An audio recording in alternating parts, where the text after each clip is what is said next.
who did it if I ever found out who did it. But I don't really, it never became like a thing of who did it. It just every now and then, on Facebook memories, everyone's got the same one, the same day of the year. It was, oh shit, remember when someone stuck a dildo to the lamppost? There's a video somewhere. I'll dig that out. Yeah. Christ, we'd only just met around then. It was about 12 weeks after we met. Yeah. There's me in a pub singing Backstreet Boys. Dressed like a World War II fighter pilot at the time. God, yeah. That's the good old days. the good old days of dressing like an old pilot. Just needed the goggles. You were literally just the goggles short. You had like the jacket with the fur collar. You had the Scarf. Rupert the Bear check scarf going on. Yeah. You had a fighter pilot hairdo. Yeah. God, how times have changed, eh? Yeah. Now I'm just sat here in an NWO t-shirt, needing a haircut. Which actually brings us nicely onto what my first question is going to be. If you could get on a plane, flown by me, of course. Yeah. Where would you go in terms of, is there somewhere in the world, say for example watching a game of football, is there a bucket list place that you would love to go to? Yeah, there's two, and I think that they'll be identical or very similar to yours and a lot of people. Yeah, I could probably. So I'd love to go see Boca play. Yeah. Because it just looks crackers. Yeah. It looks amazing. It looks like a lot of fun. It's one of those that you're really on top of the pitch as well. Because it's one of the, it's built up in it. It's not a 360 stadium, because I don't like them. It's more of a 75%. Yeah. It's just iconic in it. And I think that I've never experienced a South American game. As I've talked about before, I've experienced a USA game, which was bonkers in its own right. Yeah, not quite the same scale as a Boca game would be, but I'd love to experience South American football in general. I mean, like, we go and watch anything anywhere. Yeah. To be fair, but that, I think, and I want to go to the San Siro before it gets knocked down. So I've literally got about a year to do to do that. I think I'd want to go to a derby. Yeah. Either way round. Yeah. A derby. I mean, for going forward for our channel, hopefully we'll be adding those videos to it. So they may be at some point when we're allowed to travel, there may be a video of us going to that's the long-term the Giuseppe goal. Meazza. Yeah. I mean, they're the two, I think, because they're definite games where you like. I'd like to go to see Everton in the Champions League final. Yeah. But I've got more chance of going to see... It's only a few years away. I've got... You know what I mean? Like, I've got more chance of seeing the San Siro in 10 years' time than I have of Everton being in a Champions League final. But, like, in terms of actual, like, bucket list games, they're the ones. I'd like to go to a game in Japan as well, just because it's Japan, and I've never been to a game in Asia. Do you know, one of my favourite... I don't know why. One of my favourite stadiums, because I'm a bit of a nerd. Really? It's Nagoya Grampus 8's stadium. It's like the Toyota Stadium. It's a pretty modern one. It was built like 20 years ago. Yeah. It was never used in the 2002 World Cup. Okay. But it's like I say, it's a modern stadium, but it has like, it's really steep, but it holds, say, I don't know, 45,000, something like that. It's really steep, but it has like a curved, kind of two curved stands, but it has like this kind of retractable roof on it. It's in terms of like modern stadiums, it's always one like I would love to go to, but like it's not flat pack. No, well, I can't picture off the top of my head. It's not a flat pack. It's modern, but it's not flat pack. You don't really, I suppose over there, like especially for the World Cup, they're all a bit different. Yeah. Whereas over here, you get like, no disrespect to your Southamptons, your Doncaster Rovers. You got all like, I was going to call it the Walkers Stadium, but the King Power Stadium. There's so many of them, and they're all identical looking. Yeah. Say a flat pack. Just there's nothing that sets them apart. No, apart from the colours of the seats. Yeah, I like having a stand like with a name that's separate. Yeah. So like, you know, when I used to go to Everton a lot more than I do now, you know, oh, where are you sitting? Gladys Street sound. You know, Gladys Street's that bit there. Blah, blah. Whereas now you're like, where are you? Oh, we're going at like Turnstile 12. We're sitting in like East, block B. In the East stand. Yeah, and it's like, there's nothing to it. And that's why like I like, you know, I dislike these 360 stadiums so much. I understand the functionality of them. I understand why they exist like they do, but it's just I like quirkiness. Yeah. Yes, with grounds. What about you? What's your like bucket list? Well, I say pretty much very similar. So obviously like bombing era. Well, for me personally, as a shareholder in Real Oviedo, I do need to get out there, and I do. Yeah. It's actually a nice stadium as well, and I need to go out to watch a game. So I think that is massively. That's massively high on the list. But I've been a shareholder now. It'll be 10 years next year. Really? How much of a percentage do you own? Not. And anywhere, where else? Obviously San Siro before it gets knocked down. The Diego Armando Maradona Stadium. Yeah. I think just to go around Naples and see the artwork. Yeah, like all, that's a bit of a bucket list trip in general. Yeah, just the game. I think if I had a choice of anywhere, bar the fact that San Siro will soon be no more. Yeah, going to Napoli would probably be top of the list. To experience the city as a whole and going around. It's one of those like you have to take a camera and really and go and be a proper tourist, proper nerdy. Find like the big murals and things like that. Go and try proper pizza, that sort of thing. And I just think that I think I can identify more with that because we've had this conversation before. When you watch the Maradona documentary, it kind of hits you how much it's looked down on. Yeah. Like as an area, you know, when they've got those signs saying we hope you die of cholera or whatever, and it's like a north versus south, and that's like the poor. Yeah, the poorer area, the working class area, and whatever. But like, it's like the flip reverse of here. Yeah, like it tends to be the other way around. But like, I think that coming from a working class area that's poor, that people don't particularly like that much, it makes me kind of warm to it a bit more. Yeah, you root for the underdog, aren't you? And I'd agree with that one. I think that'd be, and it's really doable as well. Yeah, it's not like. I mean, getting to South America is a lot harder. Yeah. Where else? I'd love to try out Venezia. I know they're a bit kind of like in fashion at the moment, but the shirts are at least. Yeah, but it's the fact that it's a little tiny little stadium, 7,500. Yeah, it's in Venice, so it's surrounded kind of by water and. It's something. It's proper iconic and different, isn't it? It's not that it doesn't belong there because it obviously does. Yeah. But when you look at the tiny little, the little stadium with those like temporary stands that they've got, they are, and it's in such a historical city. Yeah. It's quite jarring. Yeah. And I think that that's why it's so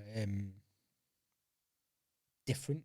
And such a nice to look at, nice to go and experience the whole. Again, like with Naples, experience the whole thing. Yeah. Apparently Venice stinks because the water's horrible, but with other than that, it's meant to be dead nice. When it went into lockdown, apparently fish appeared back in the. People put in like dolphins and whales and stuff in the Yeah. photoshopping them in. But yeah, it went back to being clean. I think the colour of the water changed to blue. Yeah.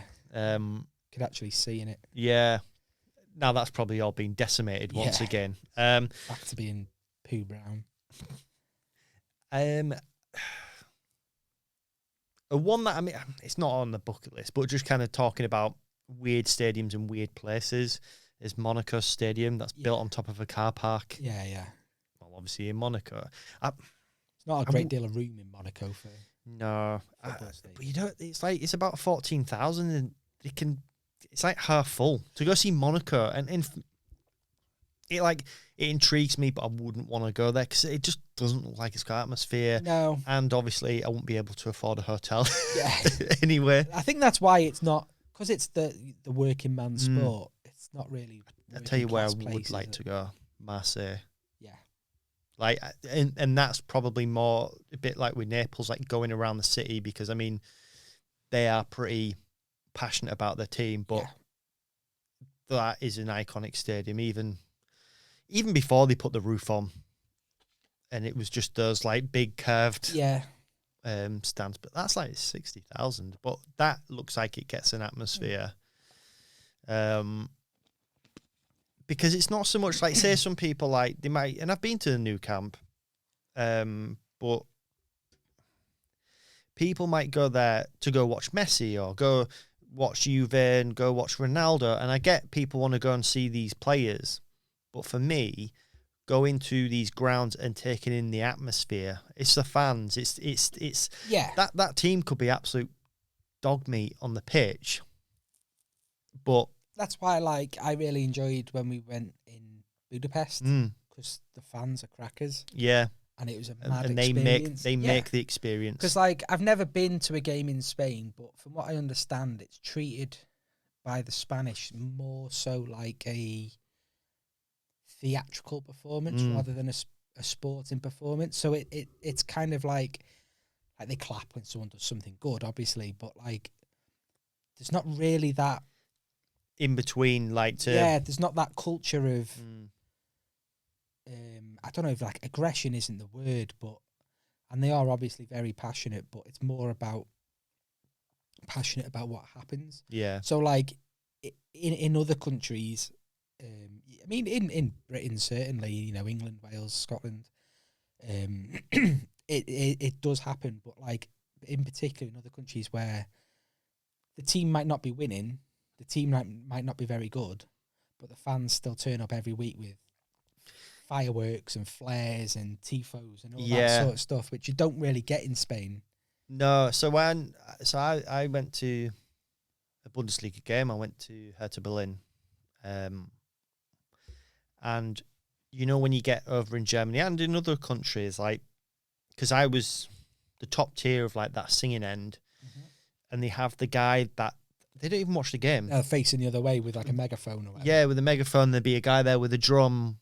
And their job is just keep the atmosphere up. And over here, they kind of, we do it a bit of Celtic and try and get, it going in with the Green Brigade in the corner. But a lot of people over here look at it and they might cringe at it it's how it's done, isn't it? Because it's not something that's done here. It's just you have your kind of, your hardcore fans are home and away, and they'll just get the chance going. Yeah. But like I said, I don't know. I like it. Maybe I don't know how it would work. I mean, over here, because I think people kind of associate over here to a bit like the MLS with the fight and win and. Oh God, come on, Seattle! Like that kind of it's. I think that's because America. The football culture is new to them. Yeah. And they're torn between, and they're kind of caught in a bit of limbo between the American sports side of things, which is in basketball and hockey and things like that, when the puck goes out, they play music and stuff like cheerleaders that. Cheerleaders and all that sort of stuff. But then trying to incorporate a European thing, exactly. So when I went to Vegas, they had ultras. and they were all in the same like black t-shirts, luchador masks, and that sort of thing. So to look at, it's quite intimidating. But then the song that they kept singing was like, I can't remember how did the tune go? It was like rowdy, rowdy, rowdy Vegas nights, Vegas lights, not nights. That's the hockey team lights, and that's it. And you're like, you're just singing rowdy Vegas lights. Where's the offensive chanting? Yeah, why aren't you like slagging off the away team? Yeah, but that doesn't happen because over there as well, and it's a bit like it's all the other sports. Like, say me and you, you know, we went to a game. You could be. This is from what I gather. I mean, anybody that's gone to an actual MLS game, it might be the same for when you were at Vegas, but they're mixed in with each other. Yeah, you find that. Whereas obviously here it's like all segregated. So you know, it creates that animosity. Or so you're chanting at each other. And you know, when they score, it's like stick the fingers up. You don't get that in American sports so much. There's like a lot of like the boo, you suck, and that, and it's like so tame and corny. But it's very sort of like it's still a family friendly. It's like a let's go sports team, sort of thing. And but try and dress up a bit, differently, like a bit more, like say, like an ultra. Yeah, they weren't doing the whole casual thing like that fruitcake in Miami. That's trying to fight West Ham fans online and Lacoste and that. They weren't like that. He's not all there, is he? No, he's not, is he? I mean, yeah. There was did Vice do a documentary? So yeah, and he's got like a. Didn't he go to like they've got like a HQ where him and his ultras go, and it was like a bit Phoenix Nights. Yeah, yeah. They like in America. My understanding is that it's that way. Like I say, I've been to one game, and that's certainly how it was. I mean, I saw footage of the New York Derby when they were singing "You've Got No History" while they were fighting, and it's like neither of you have history. You're about 4 years old at that point. Like, what are you doing? And the fact of like, obviously, like with New York Red Bulls, like with all the other Red Bulls, like you know, you're not one to talk when you're a Red Bull team. I mean, I doubt you even get many people even remember that they were the New York Metro Stars. Exactly. When Tim Howard played for them. Yeah. And I think Lothar Matthäus was there. And I think he was, yeah. Yeah. But even then, 1996? Something like that. So they're, 30 years old? 25 years old, quick maths. We don't work in finance. Yeah. And so yeah, I mean, some of the teams, I mean, Seattle Sounders and Vancouver Whitecaps, Montreal Impact, like they were around back in the day. Peter Beardsley played for the Whitecaps. Back when they had the run-up penalties from... even before then. Back when they would have, like, an indoor soccer league and, I mean, the Whitecaps and that would have been probably around when, like, Pele and that was still out there. And Cosmos days. Cosmos. I mean, I don't know if they kind of reform, but I mean, they're about. Yeah. They're not the team they once were. That's an interesting thing, kind of what happened with that. If I remember rightly, I think I did about that at uni, about the NASL. It's part of like something. But, just with the finances and the kind of TV deal he had and how everything kind of collapsed when the TV company, I don't know which company, but they pulled out of the league, and once they pulled out, that was it. But you find that in like other sports as well. It's really, really difficult out there to establish a league of any sorts, whether it be any, like American football, for example. You had 2 XFLs. Vince McMahon just being bonkers as normal. The second one was kind of unlucky because with COVID, like that ended the season. But The Rock has apparently bought it now. I saw something about that. I didn't really fully understand it. Rock, I just thought the Dwayne Johnson. Rock. Yeah, I don't really understand it, to be honest. Because is the XFL just American football, but a different league? Yeah. So it's not got any different rulings in it? It has. So they brought in different rulings. Do you know, apparently, in football, with the sky cam, the camera that dangles around, they were the first ones to introduce that. Oh, really? Yeah. That's quite cool. They used to have that where the ball was at the halfway line and then the two fastest players would have to sprint to the ball. Middle. But they just kept it getting injured. Well, you would do, wouldn't you? Yeah. Because you're running. But they got rid of, else. I think in this current one, they got rid of like field goals, like the point after kicks. All right. Did it have, because it's Vince McMahon, did it have like. You could use a steel chair. Yeah, you were allowed to RKO the opposition if they were getting past. The first one was a bit mad because he wanted like the cameras going in the back and it'd be like the players in a jacuzzi with like cheerleaders. Yeah, so like the. But he didn't like a cutscene. Yeah, like because it ended up where there's a documentary that ESPN done on their 30 for 30 on the XFL. It's really good and basically like so it started off. There's like him and Dick Ebersol who's like in charge of NBC Sports. And it was actually, I think it was his son that made the documentary. And so the interview both, like, it's not a case of like they're talking about Vince McMahon, WWE, like as if like he is in part of it because they are good friends even now. So they went on this joint venture and it's like, right, we're making a professional football league, but it's for real men. It's extreme and stuff, proper Vince. No drug testing. Exactly. And they could have nicknames on the back of the shirts rather than the right, yeah. They hate me or do you know? So they yeah. And so they had their commentary team and the what numbers on yours. Oh, I don't know. That's put you on the spot there. Yeah. I say that like I've got an answer. I just put I don't know. What would yours be? I don't know. I'd probably have to go with Bent Legs. Yeah. Nickname in it. Yeah.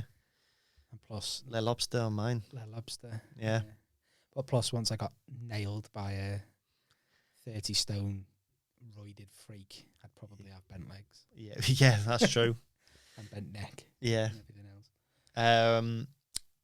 So yeah, with this, like the numbers started off well, but then Vince McMahon kind of decides, God damn it, I want to kind of jazz this up more. And it's like, right, kick the commentators out and then get like Jesse the Body Ventura in on commentary, JR. Is that what he did? King, yeah, Jerry King Lawler. And I wonder why it failed. I have no idea.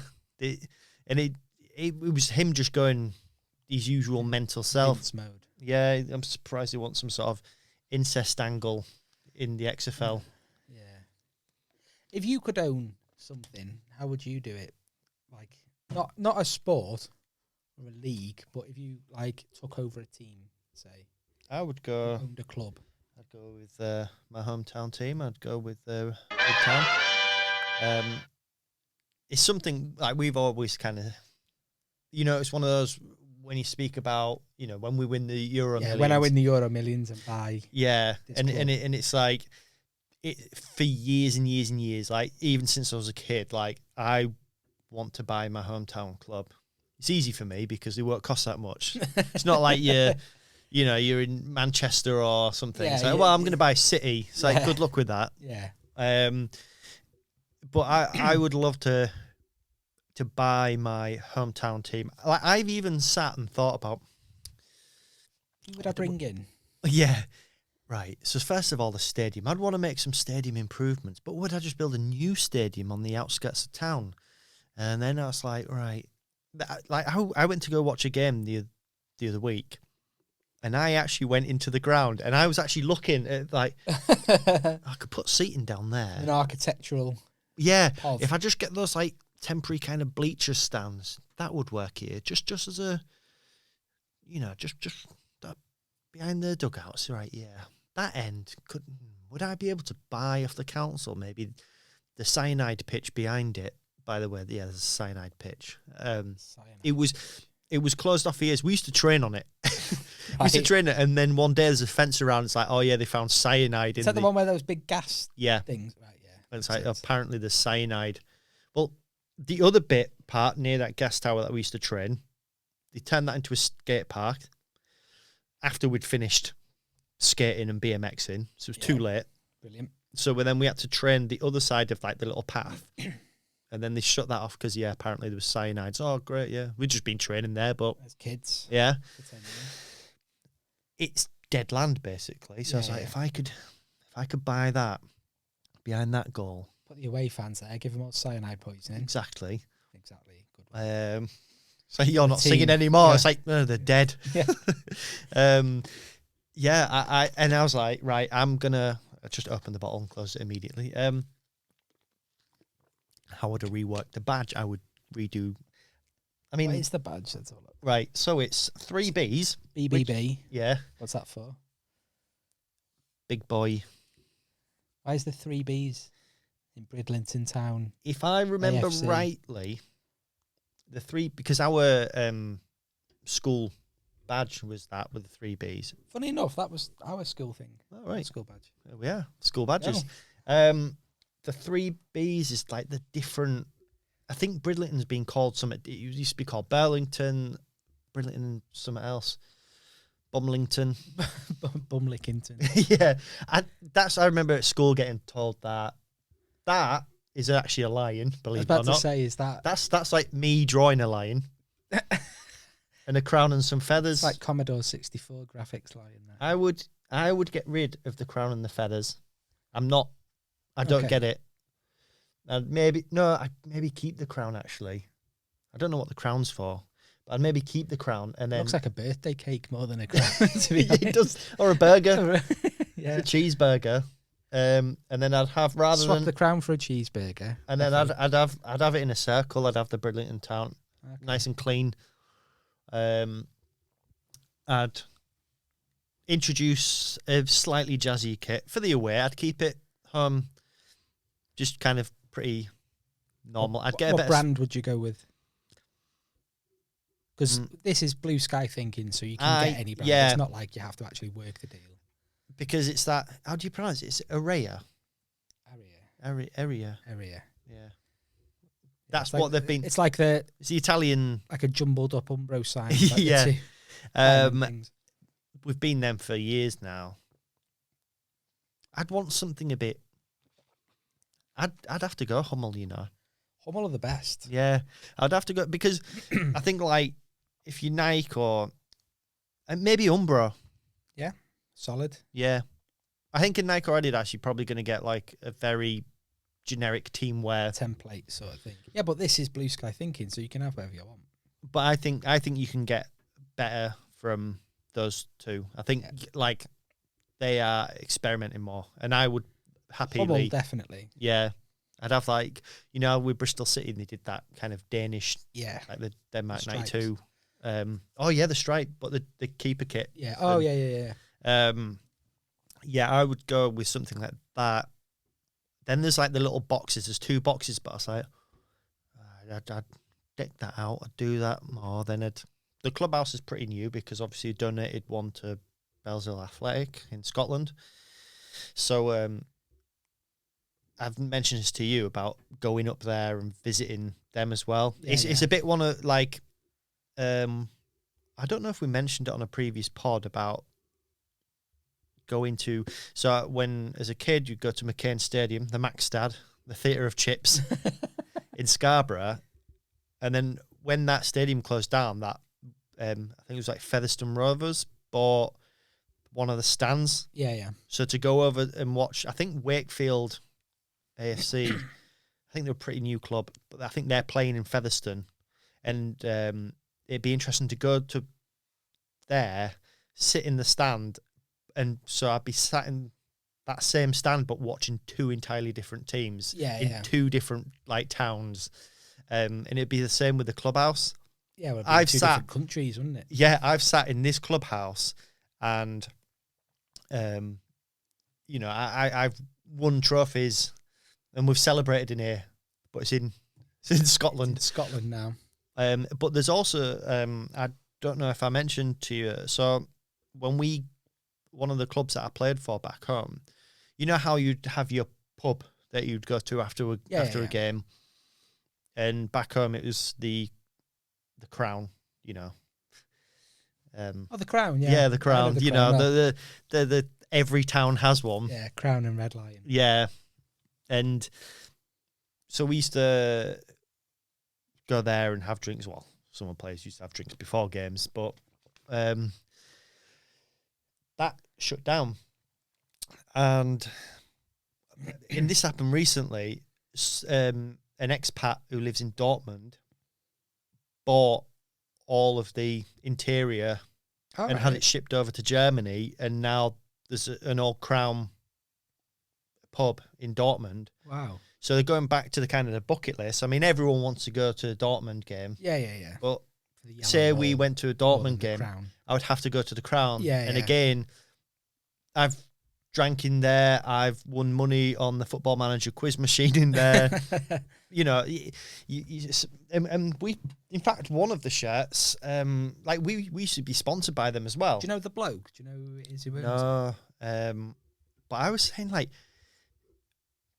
wouldn't it be cool for me to go there and be like, oh, by the way, I don't know if you want to hang it up on the wall, but here's one of my shirts, and with the sponsor on it. Yeah, that'd be sick. That'd be so cool. So we've under 12s. It won't fit me, right? But you can have it. It's my adult years that. Well, obviously, I mean, if I'm drinking Sponsored in there, by a pub. playing under 11s, and I'm having a pint after a game. I never played for a team with a sponsor. I don't think. No, I think so.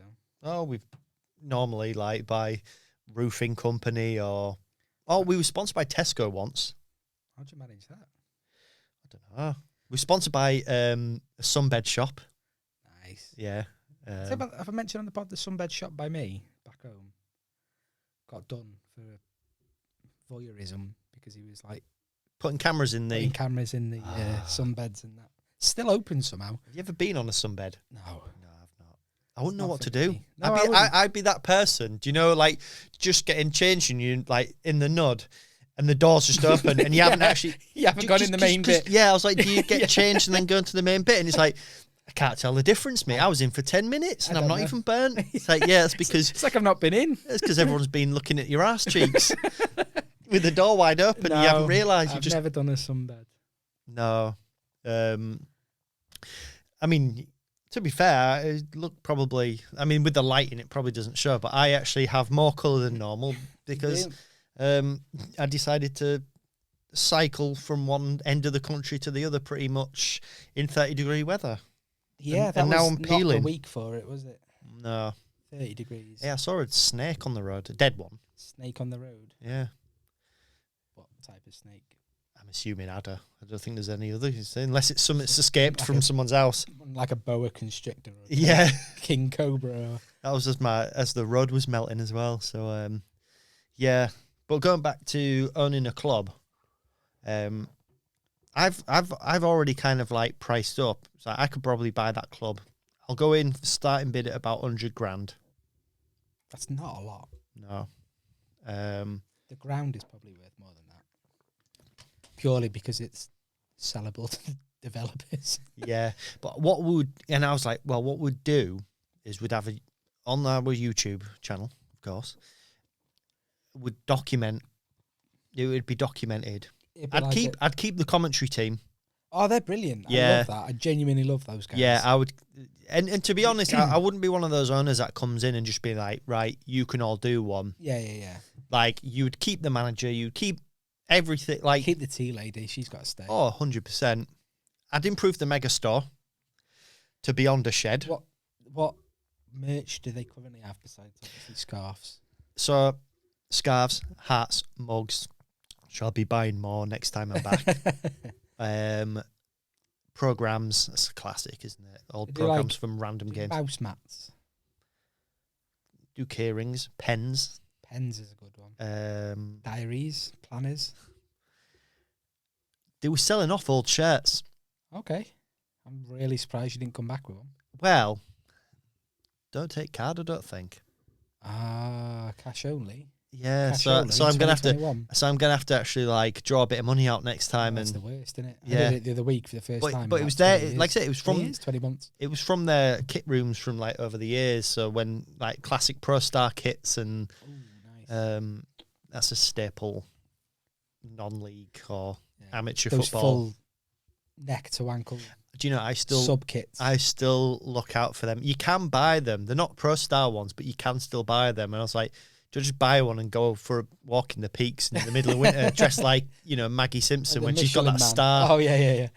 There used to be a Michelin Man, actually, now you mention it, back home. There was a garage and there was a life-size Michelin Man. And he used to just... Life-size? What I assume to be life-size. How tall was the Michelin Man? Was he like... 6.5 foot tall. Was he like human? All right, it's us, the Turnstile 2. Just wanted to let you know about the podcast sponsor, which is Circa 88. Check out circa88football.com for your football shirt needs. They've got loads in stock, shirts from all around the world, ones that are really hard to get hold of, like this Mexico 1999 shirt that was used only in Confederations Cup. It's lovely that, isn't it? And you can get 20% off. If you use the code Turnstile88 at the checkout, you'll get 20% off your order, and that's for everything on the site. And also, if you give them a follow on Twitter and Instagram at Circa88Football, and again, don't forget to use that code Turnstile88 for your 20% off. Thank you. Enjoy the show. Tires, or was he like the Marshmallow Man in Ghostbusters and massive? So you actually seen a scaled down version? He was probably like a bit taller than me. Do you reckon? And all he used to do was just have this really smiley face and just go and bend up and down just all day like that. There's the thumbnail. So. Yeah. And it was one of those. I was like, what happened to that Michelin Man? There's something in D-side, right, that it's just reminded me. So I went back for the first time in 18 months, whatever, a year or so, last weekend. And everybody from D-side will know exactly what I mean, right? There's like a baby shop on the high street, sells like prams and whatever. And outside, and I mentioned it to my mum a while ago, and she's like, I cannot remember it not being there. And my mum is obviously older than me. There's a pram, like a buggy thing, for one for like a toddler that's a bit bigger, not like a big baby pram. And in it, there's a massive bumblebee teddy.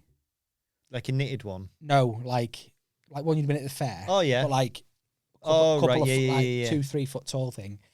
But it's the same one that has been outside that shop for all of this time, all weather.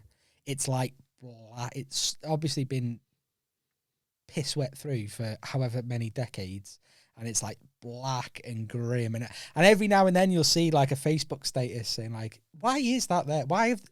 Obviously because they can't sell it, but like, why do they insist on? Because obviously it's like, it must be like a family-owned shop. I can't remember the name of it, but it's like a little sort of shop that I've never seen anyone going in or out of, to be honest. And you know that it's grim because nobody's stolen it. Yeah. Because normally if you see a big massive teddy outside, someone's going to nick it. Yeah. And what's quite funny as well is it was also about 50 yards down the road on the opposite side, someone super glued a dildo onto the top of a road sign. It just popped up one day. Literally. I don't know who did it. I probably do know who did it if I ever found out who did it. But I don't really, it never became like a thing of who did it. It just every now and then, on Facebook memories, everyone's got the same one, the same day of the year. It was, oh shit. Remember when someone stuck a dildo to the lamppost? But it was on the top of like not a proper lamppost. The ones that are like maybe like 10 foot high for like, they have like a stop sign on or whatever. Yeah. Just on the top of that. How long was it there for? Oh, not long. That one got nicked. Right. Well, I say nicked. Got nicked. It either got nicked or the council took it down or something. It was so funny. Like, I'll throw it with the rest of them. Yeah, I'll find a photo of it and put it on the on the YouTube for them YouTube viewers. But that'll definitely always be a funny thing. But yeah, it had this like, it's got this bee thing. I don't know why. I don't even. It might be called like Bumblebee Baby Shop or something. I don't even know. You just refer to it as the one with the manky teddy. Maybe stick a dildo on top of the main stand at the ground. Yeah. Along with the flags. Put a flag on it. Yeah, the dildo flags. It's over there. Yeah, it's what? It's over there. Leave it. Be right. That's the first thing. If I bought a club and I bought, the Nodders, first thing I'd do is sort of ground out, because they currently play in the Athletic Stadium, and I hate it. Like, they used to play in a shitty little thing. It's behind a pub on the main road, and it was like a wonky pitch. It was uphill. Not that steep, but it was uphill. And it had, like, you know, those horrible, like, grey, like, the walls, concrete wall thing. They slide. It's like a fence made out of concrete. So they had that all the way around. It had like a little stand with maybe 100 odd seats in it. It had standing room all the way around. And like, you know, me and my mates jump over the wall and all that sort of stuff again. But it had like character. Yeah. Do you know what I mean? And like, it's still talked of fondly. Oh, I remember I used to go there. And then they moved to the athletic stadium at the college. I think it became like they formed something with the college, and they had like an academy through the college and that sort of stuff. And I think they use like people from the college for like physio sort of stuff. But it's got a running track around it, which is, it's not great at elite level. But when you're at Connors Key Nomads and a running track around, it's like, the stand's not big enough to be able to look down, do you know what I mean? And then you can't really go round the pitch because, well, there's a running track. So standing lower down, it really impacts it. It hasn't got it's got a bit of a clubhouse, but that's separate. So at half time you have to leave the ground to go in to the clubhouse to then come back. It's got like a little hole in the wall that does like the most disgusting burgers I've ever had. Yeah. But that'd be the first thing that I'd change. I'm just thinking Dale Winton there. What? Hole in the wall. Hole in the wall. He used to present that, didn't he? I think so. So. You have to bring on the wall. Yeah. But like, that'd be the first thing that I'd change, because like, it is quite funny, because have you seen the video clip? It went viral like in football terms of the ball boy. You know what I'm going to say, don't you? So there's a clip where, because it's on like a big athletics track, if someone has a shot and it goes wide or over, it goes miles away. Like, do you know what I mean? So that the ball boys have to be proper on it. It doesn't just go into the crowd who can chuck it the goalie. It goes into beyond where you start your javelin run. Yeah, it goes into the long jump sand pit over there. Do you know what I mean? So they have like, the ball boys are sat on like little plastic, like garden furniture chairs, and the ball's gone out, and he's stood up, chucked the ball to the goalie, gone to sit back down again, but because it's so windy, the chair's blown away behind him, and he's just literally sat on his ass on the floor. It's proper funny. So yeah, that'd be the first thing I'd change, would be that. I'd keep the same manager, Andy Morrison. Oh yeah, he's done a great job. Yeah, he's done a really good job, because for the Connors Key Nomads, a lot of people won't be particularly aware of them or Welsh football in general, but for years, TNS have kind of dominated it with money. So I'm led to believe. I'm not going to be the one that makes that claim that they've bought dancing in the streets of TNS. Exactly. I mean, everywhere's got towns, and then there's Total Network Solution, which lovely place. But you know, the last couple of years they've won the league and they've done well. You know, winning the most stick cups, the most dangerous looking trophy I've ever seen. Yeah, it's amazing. It's got like big like dragon on the side of it and that. And then they had a good European run. They had a run in the. That's when they beat Kilmarnock, didn't they? They beat Kilmarnock, yeah. They had a good run, and they got to the final of the. Wasn't Tunnock's Caramel? The Iron Brew Cup, the Scottish Cup that they. With the fan running, getting chased by security the all the way around the stadium. Yeah. So they've had some good success under Andy Morrison, who's, you know, former Man City captain in the glory years of Main Road and League One. Yeah. Division 2 in old money. Division 2 in old money, yeah. Division 3 in even older money. And I'd stick with him because he's great. Yeah. For them. He's done a great job. I'd obviously give him a bigger budget. Yeah. And a pay rise. I'd like to have creative control of the kit. Yeah. Because the kit's a bit generic. Because it just is what it is at that sort of level. Both teams just red. Red, yeah. I'd want to change the colour. I'm not just on red. But I wouldn't They used to wear white. I'd go back to white.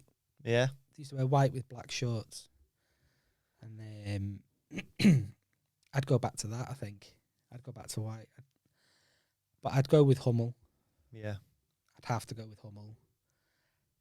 Same as you, I'd go for something kind of classy for the home kit. Yeah. Something, call it experimental for away. Something fucking bonkers for the third kit. Yeah. Just for the fun. I would I just from that what you were saying then, I was like, I'd want to add something more than red on ours. I was like, oh, do I go like a black sash? Or something. Red and black sash. Something different. I don't know. I'm just thinking, do I add? I'd probably add like. You want to go white, so go to Southampton, don't it? Yeah. Or just go for a red, black and white or something, just to jazz it up. I was thinking of like the grounds, what you do to a ground. Would you bring back quick save, like at Boothbury Park in Hull, where they had a quick save attached to the stadium? Yeah.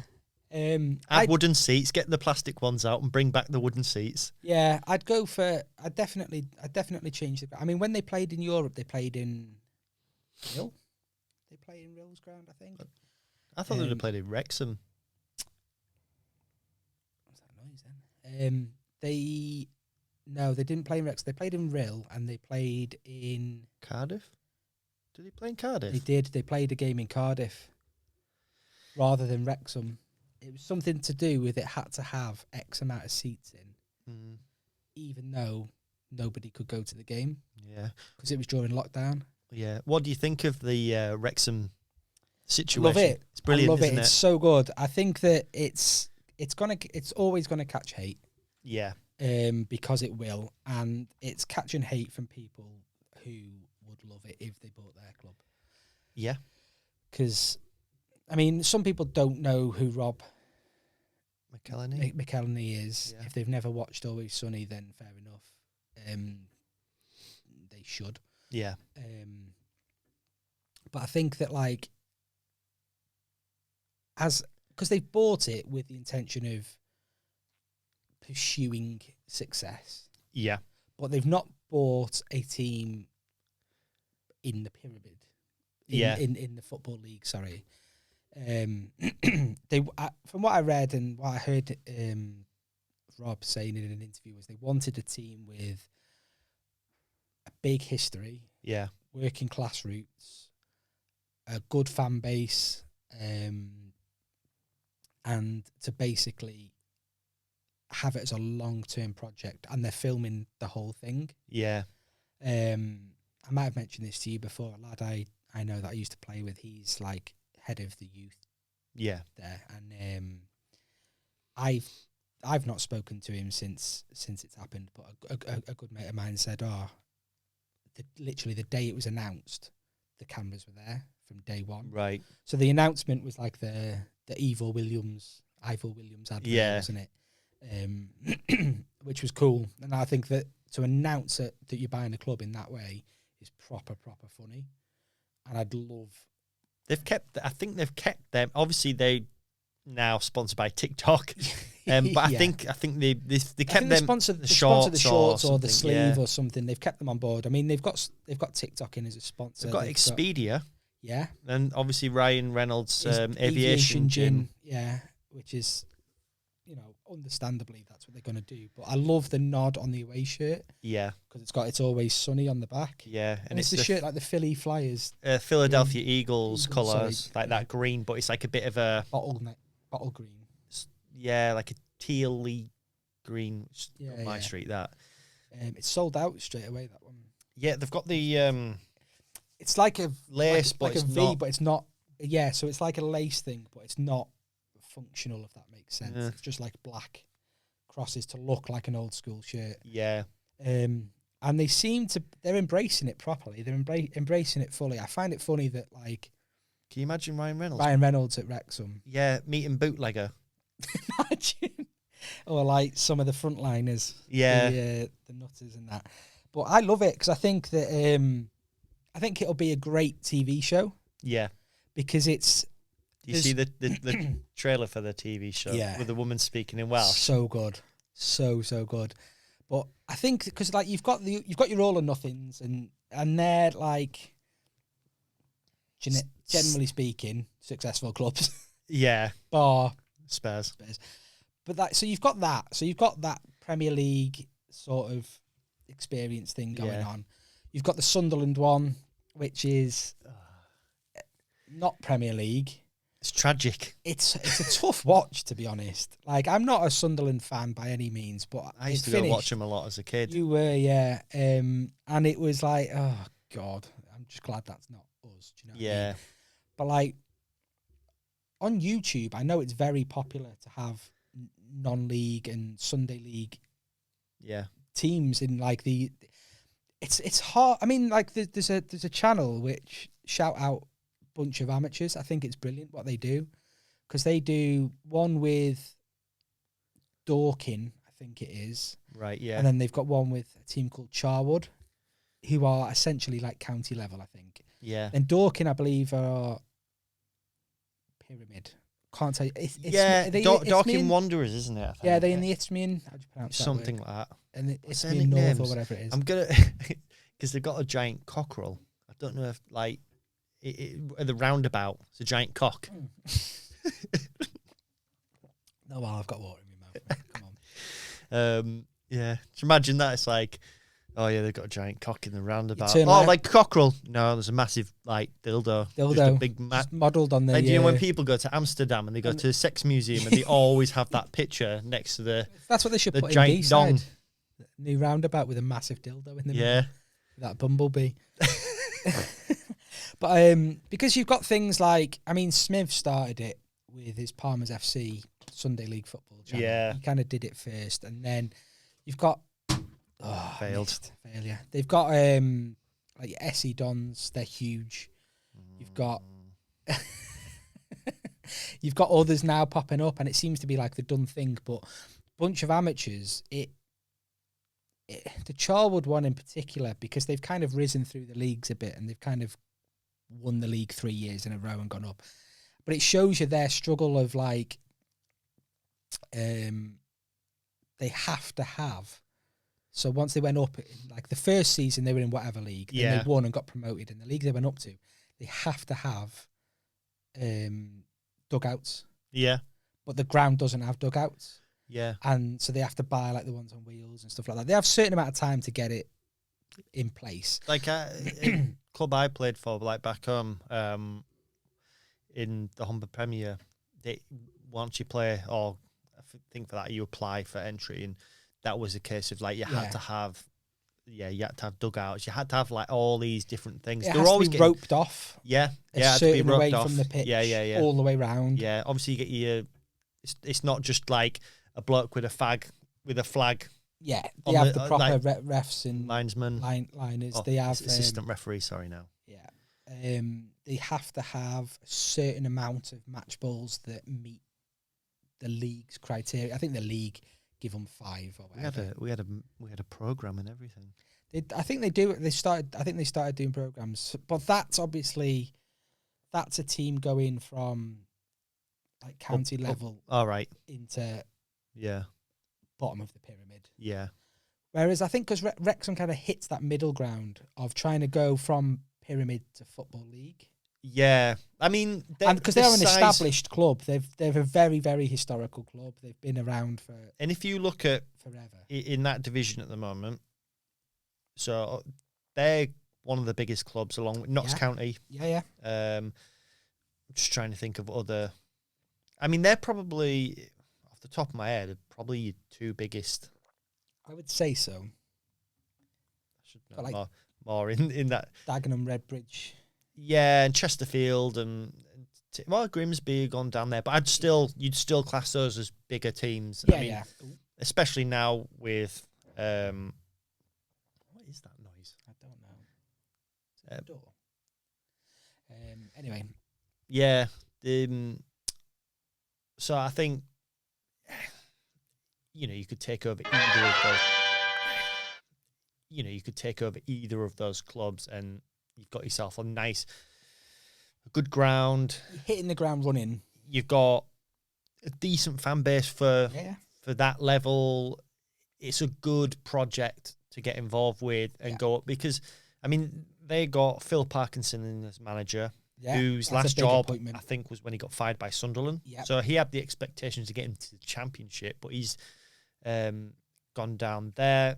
I think Cambridge United's, I think it was like League 2 Player of the Year last year. Could have been playing in League 1, but he's dropped down. Obviously, cash comes into it a bit, but like they're obviously going to have a bigger budget because that's the whole point. Yeah, that's why they're doing it.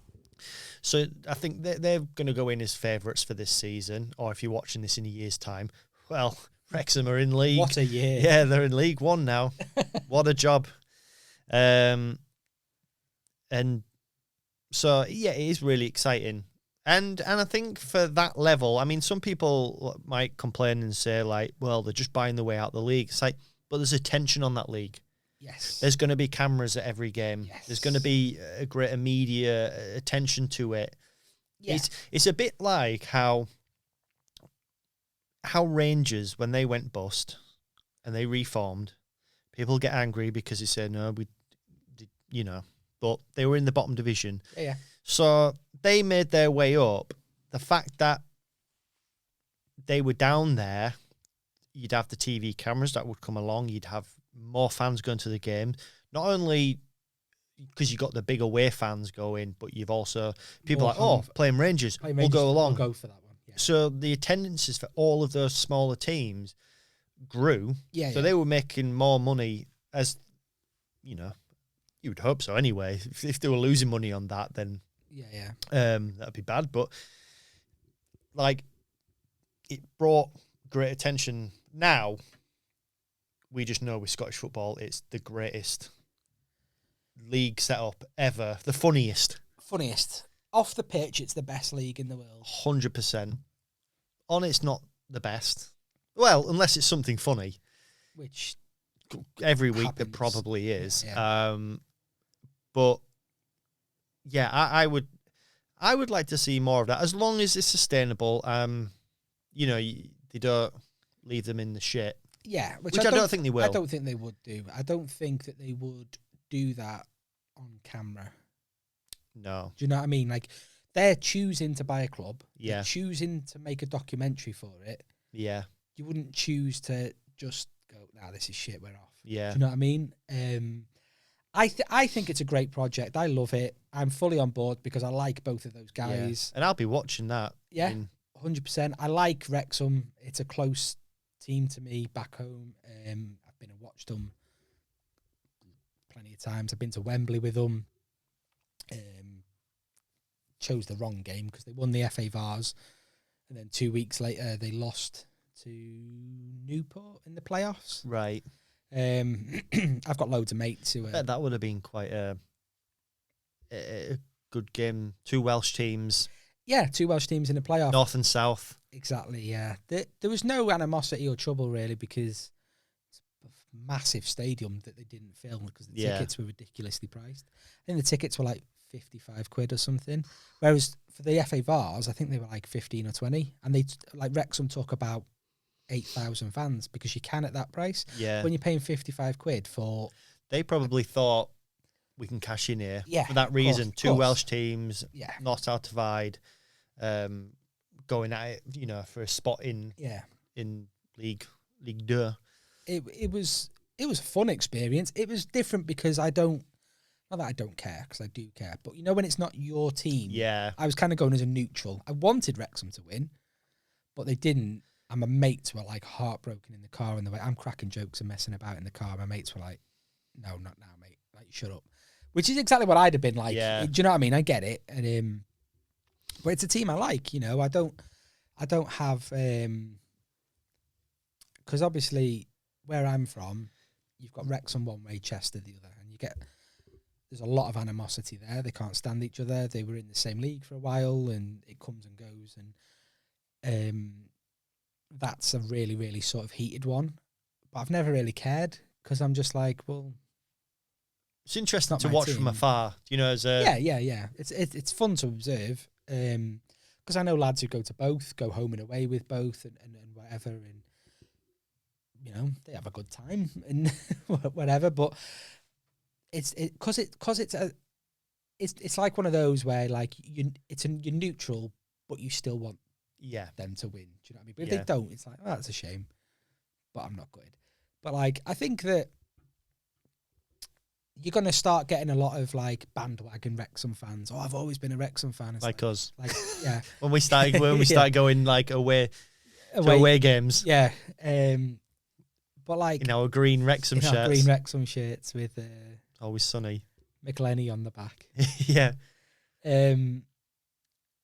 But it's gonna catch hate because people are jealous of it more than anything. Oh well, it's Americans and all that. It's like, yeah, but how many club owners are English these days, or Welsh rather?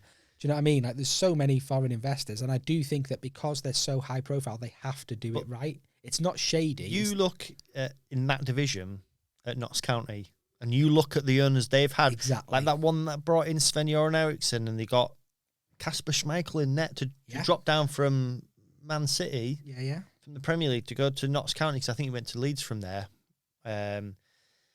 And obviously look at where he is at now. But so I think they were Asian kind of investors, and it was all a big scam, and it left them fucked, basically. Yeah. And I don't think that's going to happen. I'm not saying no, I don't think for them it's going to happen because, like I said, they're too high profile. Very, very. Ryan Reynolds. Yeah. He's a Hollywood A-lister. Yeah. Do you know what I mean? Like, you can't get more high profile in like the celeb world than a Hollywood A-lister. Yeah. He's got the celebrity kind of wedding, the couple thing. And Christ, he was also married to Scarlett Johansson. Exactly. Do you know what I mean? And very lucky man. But like the friends and the support. So it's funny seeing like, have you seen the video of Charlie Day modelling the new away shirt? No. Oh, it's funny. But like seeing people like that you love. Do you think their shirt will appear in an episode? 100%. I can't wait for it. Or there'll be some reference. He'll speak Welsh. Wearing a hat like you at UFC. The UFC in the cap. He'll wear something because he wears those T-shirts he wears in Always Sunny. He always has like a specific looking kind of brand of T-shirt. That's his friend's brand, right? Because you can actually buy them, but it's not Always Sunny merch. It's whatever the brand. I don't know what the brand is. Obviously, not when it's like Fight Milk ones, but like. I do want a Fight Milk. Yeah. So he'll 100% have either Wrexham shirts, might have one hung up in the bar, might have a cap on. I reckon at some point he'll speak Welsh in the next series. He writes it. Yeah. So he can write whatever he wants. So I think he'll write something in. There'll either be he'll speak Welsh or there'll be a Welsh person in it. Can you imagine Danny DeVito kind of speaking Welsh? Or there'll be someone in it that is Welsh that they've flown over from Wrexham to appear in one episode, and they'll take the piss. Get bootlegger him. Oh, imagine bootlegger. Can you imagine him getting pissed up in the bar? That's 100% what needs to happen. He's just doing that weird. The Pilsner boys, baby. Do you know what I mean? Like I think that will happen at some point. Yeah. Definitely. But I'm all for it. I think it's great, and they've done a good job so far. Yeah. They've got good appointments.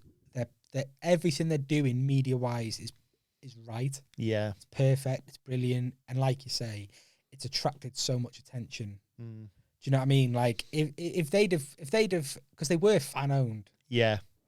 So it was like a big deal to be bought out in the first place. Yeah.